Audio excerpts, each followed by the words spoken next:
From one neighbor to another, WCTE PBS is here for you. Coming up next is Live at 5 on WCTE and our streaming platforms to give you updates on communities throughout the Upper Cumberland. Hello and welcome to Live at 5 here at WCTE. I'm Becky McGurra. I'm really happy that you're joining us via Facebook and the website and on air. And I'm really happy to have with me Tennessee Tech President Phil Oldham. President Oldham, welcome. Thank you, Becky. It's always good to be with you. It's great to be with you, and we're happy to have you in our studio. Last time we were at the Emergency Operations Center, yes, we were. So things are a little better for us to be back in place here. And thanks for coming. We're going to learn a lot about Tennessee Tech in this next half hour. You've been busy. We've got a lot going on. We sure do. A lot to talk about. Campus looks great. I just want to say that campus looks really beautiful. You know, we have a absolutely outstanding facilities crew that take care of our buildings and our landscape, and they do a wonderful job. I couldn't say enough good things about them. And you're doing a lot right now, I think, with really opening up new green space. We are. Yeah, the campus master plan continues to evolve. In fact, we're getting an update on the master plan over the next few months this year.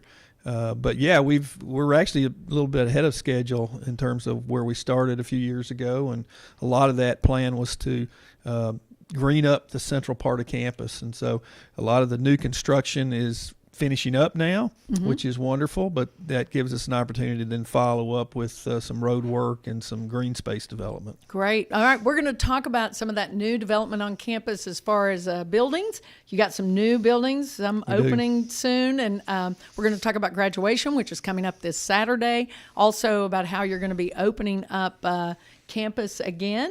I know you've been open, but you're welcoming everybody back for fall. Excited about it. Sports. So just before we go there, what's this summer been like for you and the First Lady? And we want to say hello to you, Chris. Yeah, so it's been probably about like it has been for everybody else. You know, it's interesting challenges, interesting times. We're pretty normal family in a lot of ways, and so we deal with those things like everybody else does. But it's been busy. Right. Obviously, with things on campus, it's kept us busy, and of course we still have children at home growing up, but they're getting out and about, and so at various stages of their educational development. So yeah, we're dealing with that too. Yeah, that's just exciting. Like everybody else. Yes. Did you get to travel at all? We did. We took a quick beach trip early in the summer, awesome. And it worked out really well for us, and we were able to do that at a time when it was safe, and we had a great time. So, Carrie, what's your favorite thing to do as a family during this kind of isolated time? Well, I think all of us have discovered a renewed sense of family time. Yeah. Just having more time to just be with each other and visit and enjoy, and because you couldn't get out and do things that you normally do, and so spending more time together is something we enjoy a lot. That's awesome. All right, we know that we've got a really full agenda. If folks are just tuning in, when does campus reopen for your fall semester? When is that first day? Classes will start August 24th. August 24th. Yeah, Monday, August 24th. That's on schedule. We've kept the fall semester schedule as normal. We're trying to keep things as normal as possible. Obviously, we've had to make a lot of physical modifications and some scheduling modifications along the way, but for the most part, we're trying to keep it as normal as possible and get that great on-campus experience for students, because that's what they want. Right, absolutely. And then this weekend is graduation. Yeah, so we've postponed graduation from the spring, from May. We were hopeful that we could do it later in the summer, and that's the way it's working out. So this Saturday, August 8th, we'll have the spring commencement. Sounds kind of odd, and it will be different, a little bit different, but a great opportunity to celebrate with those students, with those graduates. Absolutely. And we're going to be broadcasting that. You're going to be streaming it. Yes. But we're going to put that on the World Channel. So if you want to see, there are 3 graduations that day, right? 3 ceremonies, so we can keep everybody spread out and safe and healthy. Awesome. All right. We'll be back in just a few moments. Right now, we want to share with you a little bit of an update that Governor Governor Bill Lee gave us earlier today or earlier this week. So stay with us. School year brings challenges. It brings opportunities for students, but it brings a great deal of challenges as well. And this month, Maria, my wife Maria, the First Lady, her Tennessee Serves initiative is providing opportunities for folks all across the state to collect and donate school supplies to classrooms. COVID-19's created a significant financial strain for a lot of families, and the costs of going back to school are significant to them. A backpack full of supplies and extra box of crayons is a welcome sight to many families.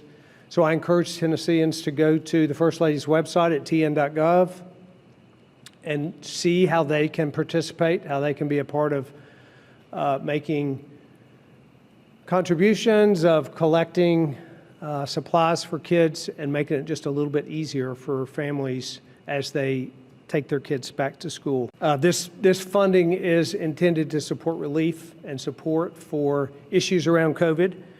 It has to be spent by the end of the year or we have to return it, so we are developing a plan to make sure that those funds are spent wisely. With the help of this bipartisan group, we're not only providing support to businesses, as has been identified, but also to K through 12, higher education, nonprofits, and local governments. With a crisis of this magnitude that has been sustained for this period of time and that will go on into the near future, we are all called, every single one of us, as we've said from the very beginning of this pandemic, to have an individual responsibility to being a part of how it is that we fight COVID-19 in our state. It means that each one of us has to take up new habits and have taken up new habits like social distancing habits, like frequent hand washing or staying home when you're sick, and like wearing a mask. If wearing a mask isn't a part of your regular routine, I want to encourage you that it is one simple way that you can participate and contribute to how it is that we each come together to fight the spread of COVID-19 in Tennessee. Today, the Tennessee Department of Health is reporting a total of 112,441 cases, including 1,805 new cases. As mentioned, some parts of our states appear to have stabilized or slowed in the number of new cases. However, other regions of the state are still experiencing large daily increases, especially some of our rural areas. Statewide, our hospital assets continue to be stable, although rural areas have seen an increased number of COVID hospitalizations as expected as cases have risen. We're continuing to monitor the situation closely and support hospital systems statewide. While some of the news is promising in today's report, other news is sobering. Notably, since our last press briefing, we've surpassed 1,000 deaths in Tennessee due to COVID-19. Around 80% of those deaths have been among persons older than 60 years of age. Today, we're reporting 25 new deaths for a total of 1,117 lives lost from COVID infection. This is a solemn reminder of the pandemic's toll and the impact on families and persons who have lost loved ones. Our thoughts and prayers are with you. And WCTE is providing Governor Lee's updates on a regular basis. We had one earlier this afternoon, and Commissioner Schwinn gave a lot of information about the update of schools that are opening. And we're very excited to have with us President Phil Oldham, who is the Tennessee Tech president. And of course, Tennessee Tech is so important to the Upper Cumberland, but all of Tennessee and the country. And so you're getting things going. Well, we have a lot to do, and I've said this a lot. You know, these are challenging times. Yes. Certainly, we all understand that. But that's what good universities do. We rise to meet challenges. Right. We try to teach our students to rise to meet the challenges they're going to face in their life, and this is an opportunity for us to step up and set an example and do the right things, and continue to provide the great education that students can get at Tennessee Tech. So we're going to talk about some of the things that you're doing in this break. Let's just start. We had one question that came up, and our question earlier today, and you can ask questions via our Facebook page right now as we're live. The question was, what are you doing at Tennessee Tech to limit the spread of COVID-19? Well, I don't think we have enough time in the show to go into all the details, but all that's posted actually on our website. We have Return to Tech guidelines posted on the web.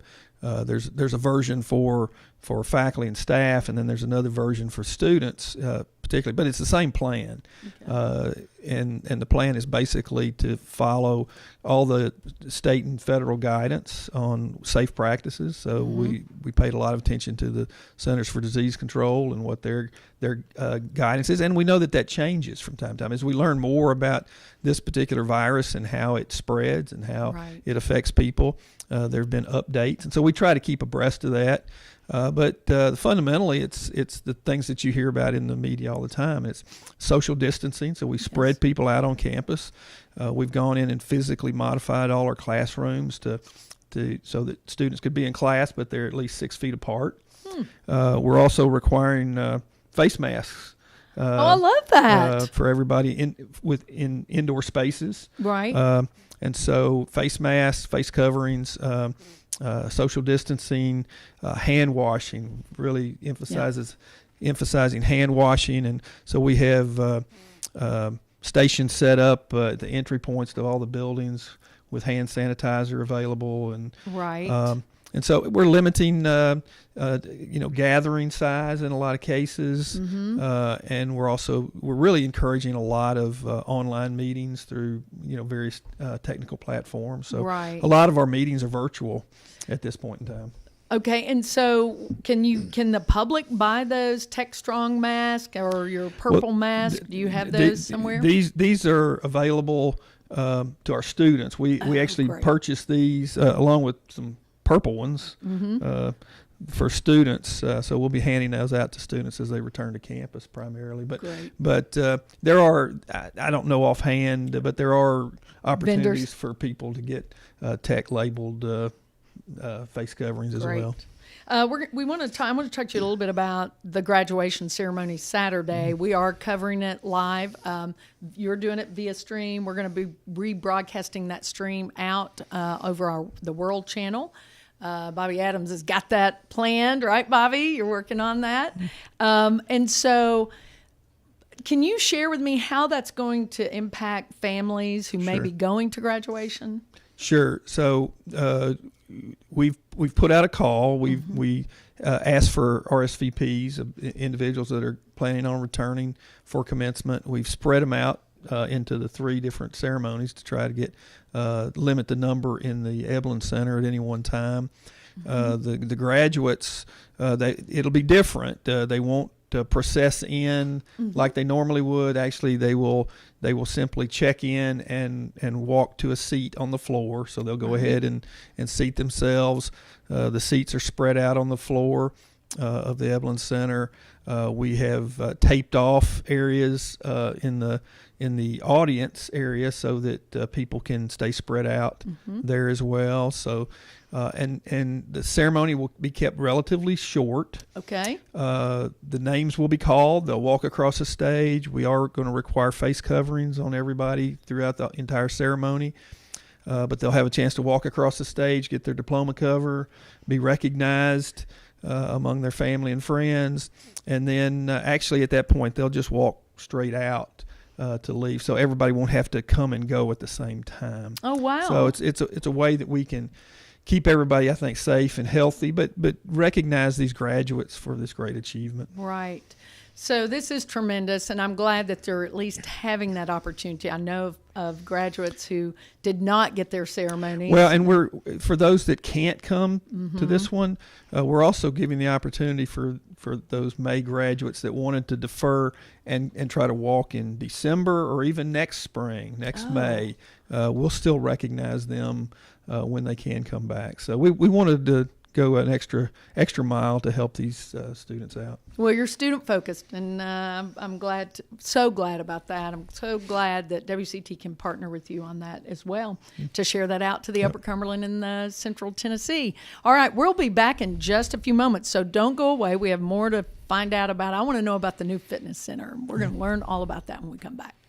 Looking for something new, exciting, and socially distant to do in Cookeville? The inaugural WCTE PBS Downtown Film Festival is happening August 29th in Cookeville. Film screenings, walking workshops, filmmaker talkbacks, and a free outdoor walking cinema tour featuring films starring you and your friends illuminated on Cookeville's historic West Side buildings. For more information, visit downtownfilm.org to share your 1-minute film, purchase your VIP wristbands, and learn about the brand new Central Tennessee event.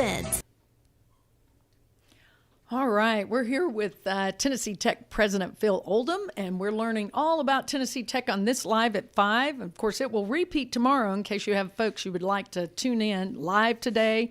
Will be an encore tomorrow. So, President Oldham, tell me about, you've got lots of new construction on campus. One is that new science building, which is amazing. And when will that open? Well, we'll be using the lecture hall, the large lecture hall component, which is sort of a separate standalone building. We'll be using that this fall. We'll be using that in the next 2 or 3 weeks.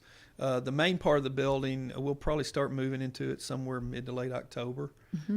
So it's imminent. It's getting close. No, it's beautiful, and I'm so excited. I know Tennessee Tech is such a has such a focus on science, and that's your background, right? Chemistry? It is. So what a wonderful, wonderful addition to have that. It's a beautiful building, and it's going to be more than just functional, Becky. I think everybody's going to enjoy seeing how inspirational the building is.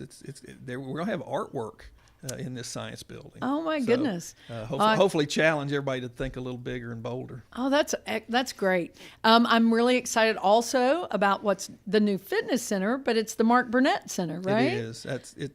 It's a double excitement with this particular facility. So it's 150 square feet of state-of-the-art fitness complex. It's for those that have been through it, they can attest to what a beautiful facility it is, but how exciting it is, and the students that have been in there so far just absolutely love it. It's among the best in the country right now. Oh, I would believe it. It has a climbing wall. It's got a track. It's amazing. The track changes levels, so it's and to be able to name it in honor of Mark Burnett, who spent about 35 years on Tennessee Tech's campus and has such a great legacy.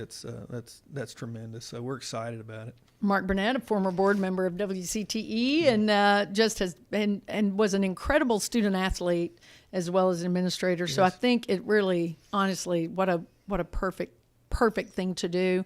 So I, as an alum, want to know if I can join the Mark Burnett Center. Is that possible? Absolutely.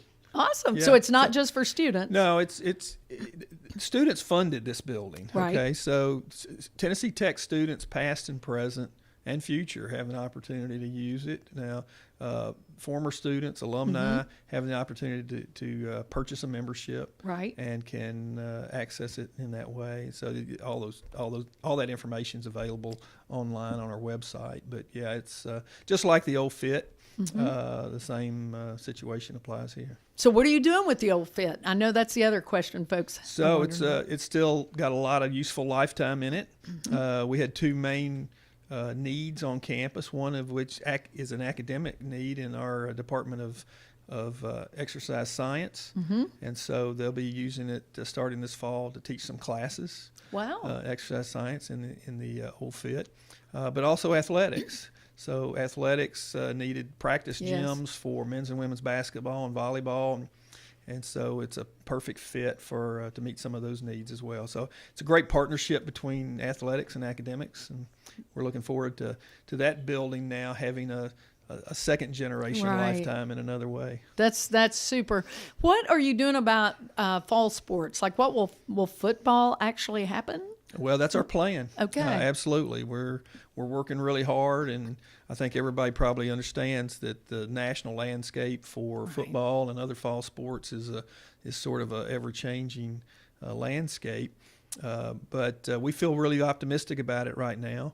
In fact, it was just announced we've picked up another exciting game to fill in our fall schedule for football with University of Southern Mississippi. Oh, wow. That was announced this afternoon. Okay. So that's now public, and so we're going to play whoever wants to play. I think that's that's the best way to phrase it. I love that. That's we great. may get back like when we were 10 years old and just pick up teams in the That's right. backyard, but we're going to play whoever wants to play. No, I think that's exciting. I think it'll be fun, and I know you're very concerned and careful about the health of the community and the health of the campus, and so I'm sure you'll follow the same sort of guidelines. People come out to the game. Oh yeah, absolutely, and so everybody understands. I mean, we're taking great care of our student athletes. They're being tested routinely. Mm-hmm. They're being protected to the fullest extent possible, mm-hmm. and they're getting great care. So we take this very seriously. But again, our view is that we rise to meet challenges. Right. We don't shy away from them, and despite the fact that some of these things are difficult, yes. We're stepping up and doing the right thing and still getting the job done. Well, and I know for some incoming freshmen, I have a good friend and her daughter's coming to campus. For those maybe first-time parents for college kids, do you have some advice for them to alleviate their fears? Well, these high school seniors from last mm-hmm. year, they've already gone through this. Yes. This is not new to them. They've been experiencing this for several months, and they've probably felt it and been impacted as much as anybody. Right. And so my pledge to them has been to try to make their freshman year in college as meaningful as possible, and hopefully meet their expectations for what a college freshman year should look like and should be. But we're going to take care of them. We've put in a lot of precautionary measures on campus to make sure that we monitor the health of everybody, and if somebody needs some help, we're going to step in and try to help them. That's great.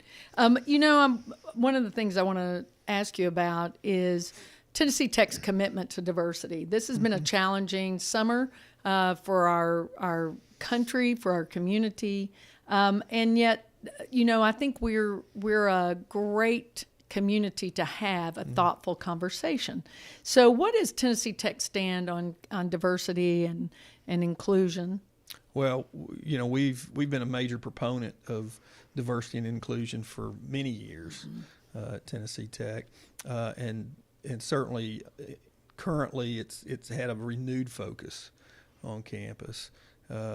It's part of our strategic plan. Mm-hmm. We want more diversity on campus, and it's not just to check a box. It's to really enliven the campus, because a true education brings in multiple perspectives and multiple points of view, and you need a diverse population in order to have that kind of education, because our graduates are going to work in that kind of world. Right. And so we have a lot of committees. We have a major task force right now looking at diversity, particularly equity, racial equity on campus. They're scheduled to come back to me in about the next 4 to 6 weeks with some immediate recommendations on steps that we can do to address the immediate concerns. But long-term direction is still very fixed. We want to increase the student as well as the faculty and staff diversity on campus, and we've got some goals that are pretty ambitious, and we're just chipping away at them. I'm so excited to hear that. I'm so grateful for Tennessee Tech, because I do believe that it brings a richness to our community and our region that without Tennessee Tech, we wouldn't be as strong and diverse. And there is, it is a wonderful way for us to learn from each other about culture and about history and about how we're all a lot more alike than we are different. Yep. And so I do believe that that's a wonderful wonderful thing. So I'm glad to hear it. Well, it is, and particularly in today's world, to have a place where individuals, of good intent can sit and just talk, Right. And have meaningful conversation, exchange ideas in a non-threatening kind of way, and really learn from each other, listen to understand and learn from each other. Well, we'll be excited to work more with you on that and to spread the love and share those voices out as well with Tennessee Tech. We'll be back, I believe. Is that right, Craig? We'll be back in just a few moments with more with President of Tennessee Tech, Phil Oldham. On the 100th anniversary of women finally earning the right to vote, we remember and honor those Americans who spent decades, 72 years, in relentless pursuit of equality. We have Tennesseans like Ann Dallas Dudley, Ida B. Wells, Sue Shelton White, and of course, the famous Miss Feb Byrne to thank for our right to cast a ballot and participate in democracy. The volunteer state played a unique role in getting women's suffrage across the finish line, and we can learn from their tireless effort.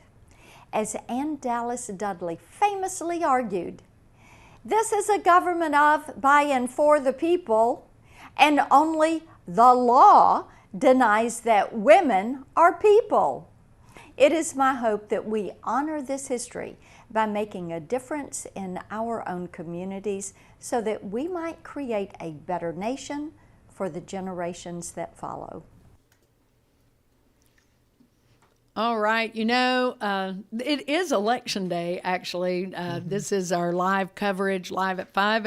And so I'm really appreciative of the senator sharing how important it is for the fact that Tennessee was that deciding vote for women to get the right to vote.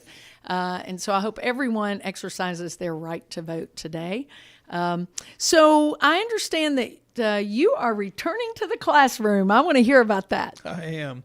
I thought it was a good time, and I actually asked all the members of the cabinet, the executive team, if they had the opportunity and were academically qualified to pitch in and teach a class. This year. We're having to do things a little differently this year, obviously because of the circumstances, and in some cases we needed to add additional sections or make sure there was enough coverage of classes, and so I'm excited about it. It's been too many years since I've been in the classroom full time. Right.